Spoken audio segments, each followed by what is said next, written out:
Guys, and today I'm going to record another quick video. This video is going to be basically a quick guide on how to form Qing in EU4. So as you see, I formed Qing. Anyway, I'm just going to go to the timeline and show you what I did. So I started off as playing as Jianzhou.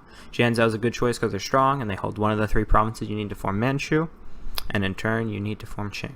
So anyway, early on I allied Qing as a defensive alliance, and I pushed in very quickly to Hoxi and Yeren, as tribal feud allows me to attack them early, and also so I can form Manchu early. So I'm going to go very slow here, because I literally pushed into Hoxi right away, and then Yeren literally a year after. And then I could just form Manchu right away. So this is good because now I have a strong power base, cores on all of this, so I didn't really have to core it all. And this gave me strength. It also gave me some cores over here on China.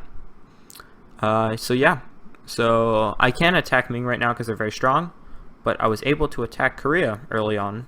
I built up my base because Korea was not allied to Ming. So this gave me some power over Korea, and now I just bid my time for a little bit. I was supporting rebels in Ming, waiting for Ming to collapse, and so that's what I did for the next couple years. And this is a pretty good strat. You see Ming's collapsing right now, and I'm invading Ming right now as well. This is a pretty good strat because you support rebels in Ming and you invade Ming. This will make you have a higher chance of winning, as Ming will have rebels steal and may not be able to deal with your armies right away. What I did to actually invade Ming, so even though I was invading Ming and they had rebels, I did do a very cool strat as Manchu. So since Manchu is a horde or a steppe nomad, they can have all cavalry as their army. So what I did was I made my army 100% cavalry. So I had like 27 cavalry, I think. And the reason why this is good is early on shock is very important, and the hordes get higher pips for cavalry. So my armies were better. Not only that, but I could literally stack wipe Ming armies larger than mine with the same, with just an army of cavalry. So 27 cavalry on 34 Ming troops, I would be able to stack wipe them because how overpowered it is, how good my generals are. And if I'm fighting, let's say, in steppes with all cavalry, I would literally do 3,000 or 4,000 per tick. It's insane.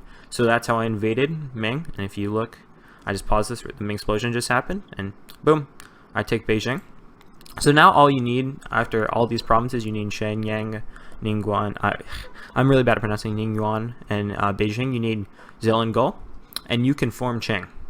So I had to wait a little bit because Oirat's actually pretty strong. They were allied to the Timurids, who are still alive, which pissed me off because the Timurids had like 50,000 at this point. So I invaded Ming again while biding my time, and boom, pushed in to Mongolia and took over well else of Qing because my alliance has been broke with them for a little bit in Oirat. After this, you know, it's kind of just smooth sailing, invading Ming. Kind of got a little messed up because right after this, right when I formed it, I lost being able to have 100% cavalry, but I still had a whole cavalry army. So I had to rebuild after that. But you can just really push into Ming and start conquering China. And that's what I'm doing here. So I only went to 95, as you can see, but I'm just pushing in. I lose a little bit of land to Oirat, but I'm going to push them back later if I would continue this. But you see, you know, I'm conquering more and more of China, and basically, yeah, that's it. That's all you really need to do to form Qing. So I'm just going to show you quickly the great powers list. I'm third great power, and I have a decent tech penalty, the same as the Ottomans actually.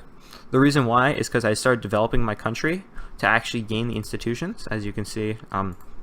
With the institutions map mode.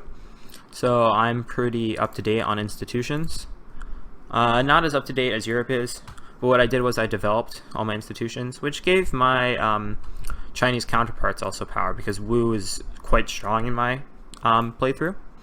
But right now I have 51,000 guys, and I have claims over all of China and a vassal of Yi.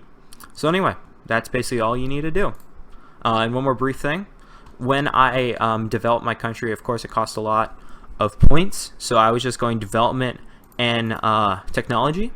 So I was up to date on technology. I was up to date on development. Make sure I'm up to date on military technology. But the problem was I was falling behind on ideas.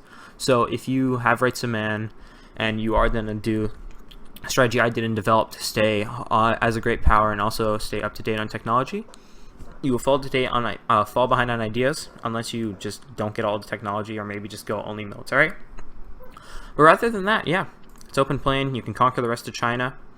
So anyway, thank you all for watching. Hope you enjoyed, and see you in my next video. Bye.